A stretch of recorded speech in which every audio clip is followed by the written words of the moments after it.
उत्तर प्रदेश फारुकाबाद रे देखा मिली एक अभावनीय चित्र।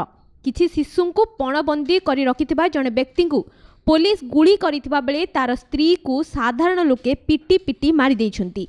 फारुकाबाद रे सुभाष बाथम नामक जने व्यक्ति 23 जन शिशु को पणबंदी कर रखिथिला। घटना जना पड़िबा परे यूपी पुलिस रो एसटीएफ कमांडो और एटीएस टीम दीर्घ 11 घंटा परिश्रम करी समस्त शिशु को उद्धार करथिले। उद्धार समय रे गुली विनिमय हेबारु अपहृत सुभाष बाथम को पुलिस गुली करने बाध्य होइतिला। फल घटनास्थल रे बाथम टली पड़िथिला। एही घटना रे पणबंदी करिथिबा व्यक्तिर पत्नी को गाँ लोके मध्य उत्क्षिप्त होई पिटिथिले।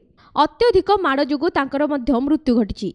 पणबंदी थिबा समस्त शिशु सुरक्षित थिबा बेले उक्त व्यक्ति घरु बहु परिमाणर विस्फोरक सामग्री जबत होइछि। एही घटना रे सामिल थिबा पुलिस टीम रो साहसिकता को उत्तर प्रदेश सरकार बहुत प्रशंसा करिसेंती। एहा सह उक्त टीम को 10 लाख टंकार पुरस्कार राशि घोषणा करिसेंती। पुलिस सूत्र अनुसार सुभाष जणे हत्या अभियुक्तकारी। जामिन रे आसीथिबा एही हत्याकारी निज झियर जन्मदिन पालन करबा पई पड़ोसी पिलांको घर को आमंत्रण करथिला। जन्मदिन आଳରେ सुभाष समस्त शिशु को पणबंदी कर देथिला। तेबे से केउ उद्देश्य रे एभली कांड करिथिला ताहा तदंत परे स्पष्ट हेबो। एहासह सुभाष पत्नी एही अपहरण घटना रे सामिल थिला कि नाही ताहा मध्य तदंत परे स्पष्ट हेबो।